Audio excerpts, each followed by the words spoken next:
Bora ler a Bíblia hoje? 15 minutinhos, 1% do seu dia para Deus. Passos curtos, caminhando, não correndo, porém sem parar. Nós continuamos hoje a nossa jornada pelo Evangelho de Lucas, né? Demos uma pausa aí, fizemos alguns devocionais sobre o Natal. Se você não viu, acompanhe aqui nos vídeos anteriores. Nós temos 2 vídeos interessantes sobre o Natal. E agora nós retomamos novamente, né, a nossa leitura de Lucas, dando continuidade, né, no capítulo 13, onde Jesus vinha ensinando bastante coisa, né? Jesus ensinou sobre hipocrisia, Jesus estava falando que ele veio causar divisão, né? E ele estava viajando de volta para Jerusalém. Antes ele estava lá na região norte, e aí ele vem descendo, né, visitando vários povoados, passando por várias cidades, e está se aproximando de Jerusalém quando ele vai ser crucificado na Páscoa, ok? Então, contextualizando isso aí, a gente dá continuidade à nossa leitura a partir do versículo 18 do capítulo 13. Então, Lucas, capítulo 13, versículo 18. Jesus vai falar aqui sobre o reino de Deus. O que você acha que é o reino de Deus? Você já parou para pensar? Se fala muito em reino de Deus, né? Na oração do Pai Nosso, nós pedimos ao Senhor que venha o seu reino. Mas você sabia que esse reino ele já está aqui? É interessante, né? Que Jesus, o reino de Deus, né? Ele é um reino do já, mas também do ainda não. É difícil de entender isso, mas muitas pessoas esperam a instauração do reino de Deus. Ou seja, o dia em que Jesus vai voltar, vai dominar tudo, né? E vai derrotar definitivamente o mal e vai fazer novos céus e nova terra. Sim, esse dia ainda vai chegar. E esse dia vai ser a instauração definitiva do reino de Deus. Mas esse reino que é do ainda não, ele também é do já. Por quê? Para aqueles que já receberam Jesus como seu suficiente Salvador, como seu único, como sua única fonte de salvação, e que entregou sua vida para ele e passou a viver por ele, assim como ele morreu por nós, para essas pessoas, o reino de Deus ele já existe e nós já podemos usufruir algumas coisas desse reino que ainda vai ser instaurado definitivamente. Como assim? Vamos citar exemplos. Na nossa vida anterior, longe de Jesus, era possível alguém me fazer muito mal e no dia seguinte eu perdoá-lo, não só perdoá-lo, mas estender a mão para ajudá-lo quando necessário? Provavelmente não. Nesse reino de Deus, no já, que a gente já pode experimentar, a gente vai experimentar muitas coisas que somente no reino de Deus a gente poderia experimentar. Como, por exemplo, amar o nosso inimigo. Como, por exemplo, liberar perdão para quem nos fez muito mal. Como, por exemplo, passar por uma dificuldade, sentindo os efeitos dessa dificuldade, mas com o coração consciente, calmo, de que o Senhor está no controle das coisas. Então, essa é a diferença das pessoas que já vivem o reino de Deus. São esses efeitos, né? Esses dons, essas bênçãos que a gente muitas vezes espera usufruir no reino definitivo, mas que nós já conseguimos usufruir aqui. Então, o reino de Deus, ele já pode ser usufruído. Se você não sente ainda os efeitos do reino de Deus, converse com Deus. Converse, Senhor, o que está faltando? Eu ainda tenho que te entregar alguma coisa? Eu ainda tenho que me desfazer de alguma coisa? Será que eu estou equivocado quando eu digo que eu sou filho de Deus? Ou eu ainda sou só uma criatura de Deus? Porque há essa diferença. Todos nós somos criaturas de Deus. Todos nós. Um animal é uma criatura de Deus, tudo foi criado por Deus, então somos criaturas de Deus. Mas nós somos filhos de Deus? Nem todos. A Bíblia fala que Jesus morreu para nos tornar co-herdeiros com Ele. Nós nos tornamos filhos de Deus quando nós reconhecemos o sacrifício de Jesus na cruz, reconhecemos que Ele é o nosso Salvador e passamos a viver como Ele viveu, ou pelo menos tentando viver como Ele viveu, renunciando cada dia o nosso eu e nos tornando cada vez mais parecidos com Ele. Aí sim, nós nos tornamos filhos de Deus, nós nos tornamos parte desse reino. É tudo uma grande coisa só. Quando a gente decide entregar as rédeas das nossas vidas a Deus e não às nossas vontades, nós passamos a fazer parte desse grande reino e também passamos a fazer parte da família de Deus. Somos chamados filhos de Deus, co-herdeiros. Gente, isso é muito grande. Ser co-herdeiro, ou seja, herdar junto com Cristo, como se fôssemos irmãos, sabe? Imagina a herança que Deus tem para nós. É algo que a gente não consegue imaginar. É algo muito bom. Mas o contrário disso é muito triste. O contrário disso é sofrimento eterno. E eu não desejo isso nem para o meu pior inimigo. Então, nós vamos falar sobre esse reino de Deus, né? E Jesus, a partir do verso 18, ele vai usar algumas comparações para ilustrar esse reino, para dizer mais ou menos como que esse reino é, né? E aí ele diz assim no verso 18, Jesus disse: com que o reino de Deus é parecido?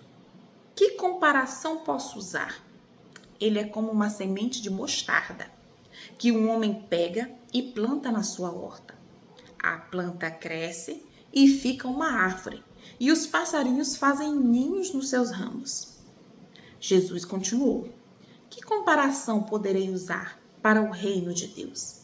Ele é como o fermento, que uma mulher pega e mistura em 3 medidas de farinha, até que ele se espalhe por toda a massa.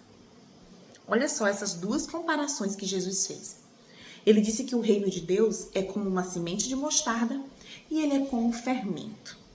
A primeira comparação, a semente de mostarda, é uma semente muito pequenininha mesmo, mas que um homem planta, ela cresce, se torna uma árvore, né? Um arbusto bem grande, que chega a servir de morada até para os passarinhos. Os passarinhos fazem seus ninhos nela. Então Jesus diz, olha, como algo tão pequeno se transforma em algo tão grande, a ponto de abarcar a morada, a casa de morada dos pássaros, né? Na segunda comparação, Jesus também usa uma comparação de grandeza. Algo pequeno que impacta algo grande, como o fermento.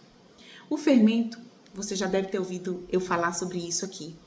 Quando a gente vai preparar a receita de um bolo, por exemplo, né? Você usa uma medida de farinha de trigo e uma medida muito desproporcional de fermento. Geralmente você pega uma xícara, né? Para medir a farinha de trigo. Então, vamos supor, 3 ou 4 xícaras de farinha de trigo.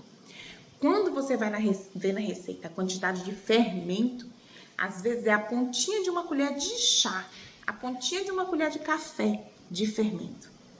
E aquele fermento é que causa um impacto em toda aquela farinha. Ele falou aqui 3 medidas de farinha, 3 xícaras de farinha. Aquele pouquinho de fermento, ele vai levedar toda a massa e vai fazer inchar e crescer. Não foram aquelas 3 xícaras de farinha que fizeram a diferença. Foi aquele pouquinho de fermento que fez a diferença. É aquela sementinha de mostarda que se tornou uma grande árvore. O que Jesus quer dizer aqui? Que no reino de Deus, muitas coisas a gente poderia falar comparando isso, né? Mas o reino de Deus, às vezes, começa com pequenas atitudes, com influências pequenas, com coisas simples, mas que o resultado, mas que a colheita, mas que a consequência vai ser algo grandioso. Às vezes, a gente reluta tanto para escolher pelo reino de Deus. Ah, mas eu vou deixar minhas amizades. Ah, mas eu vou deixar de ir para a festa. Ah, mas eu vou deixar de assistir certas coisas. Gente, isso é isso aqui, comparado à herança que o Senhor tem para nós. Eu falei no início do vídeo, nós vamos nos tornar co-herdeiros com Cristo, ou seja, herdeiros com Cristo, co-herdeiros. Olha a grandiosidade que nos espera, a grandiosidade do reino de Deus, que começa com coisas simples.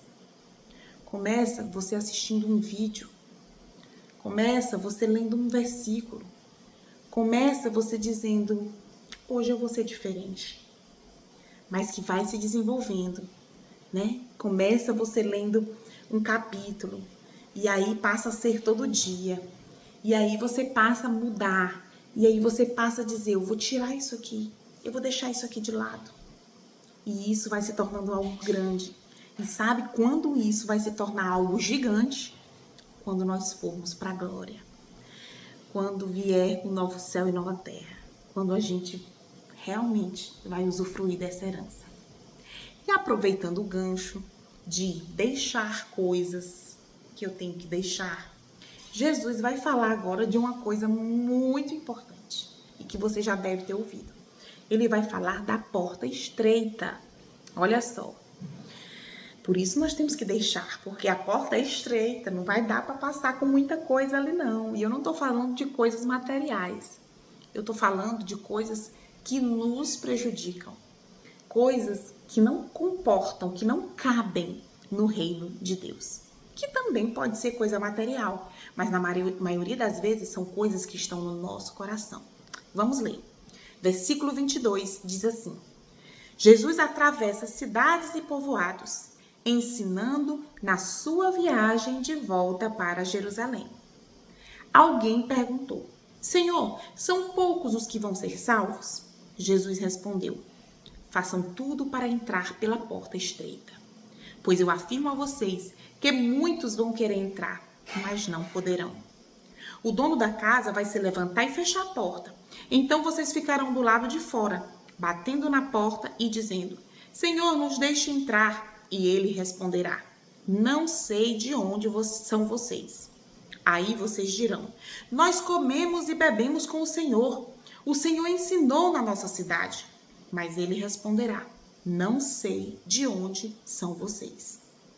Afastem-se de mim, vocês que só fazem o mal. Quando vocês virem Abraão, Isaque, Jacó e todos os profetas do reino de Deus, e vocês estiverem do lado de fora, então haverá choro e ranger de dentes, de desespero.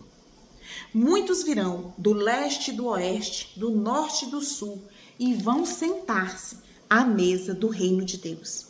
E os que agora são os últimos serão os primeiros, e os primeiros serão os últimos. Olha que passagem interessantíssima. Olha que alerta.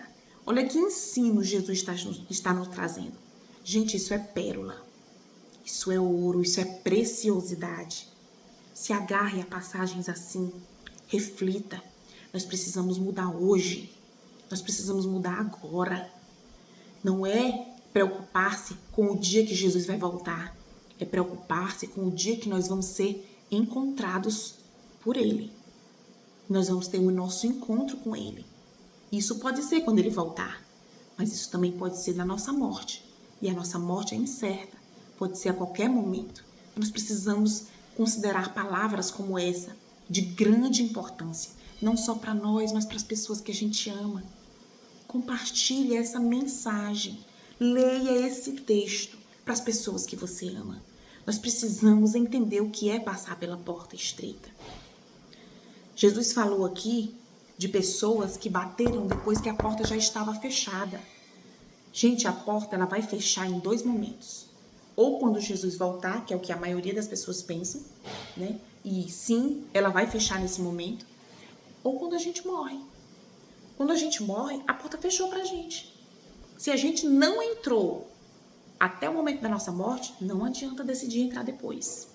A gente precisa decidir entrar por essa porta antes desses 2 eventos, ou a nossa morte ou a volta de Cristo.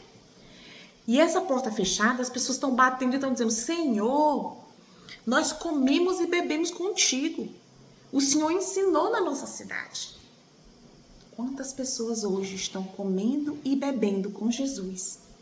Estão escutando ensinamentos sobre Jesus, mas não estão vivendo com Jesus. Você entende essa diferença, meu irmão? Você pode estar perto de Jesus. Você pode estar vivendo perto dele, mas não tem vivido com ele. É uma diferença muito grande.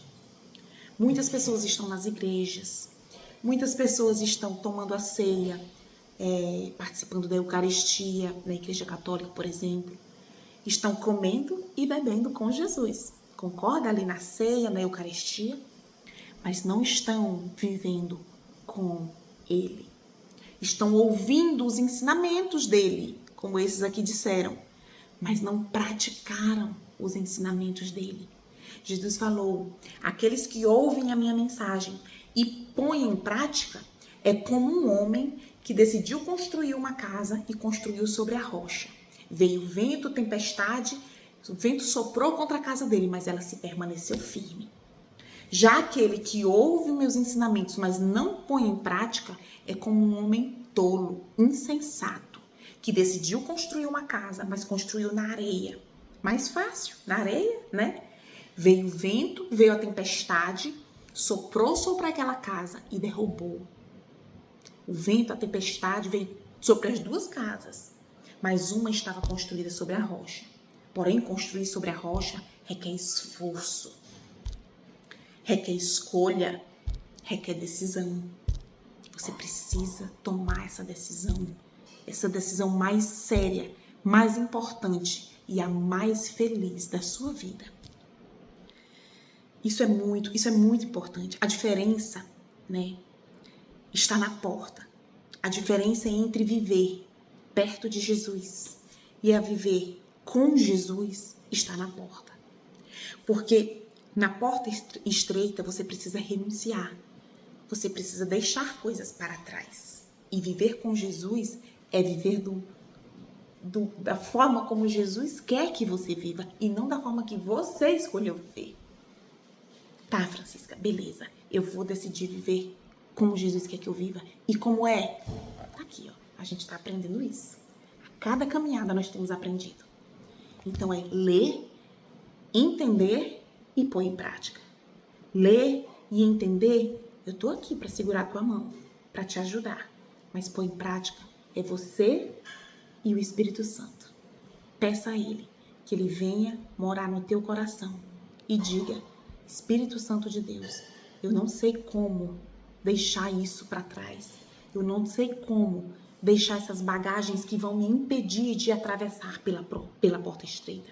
Mas eu te dou autoridade para que o Senhor venha habitar em mim e me ajude a deixar isso tudo para trás, a me transformar em uma nova criatura, alguém que vai ser chamado Filho de Deus e não só uma criatura. Amém? Nós vamos ficar por aqui e eu te espero amanhã para mais 1% do nosso dia para Deus.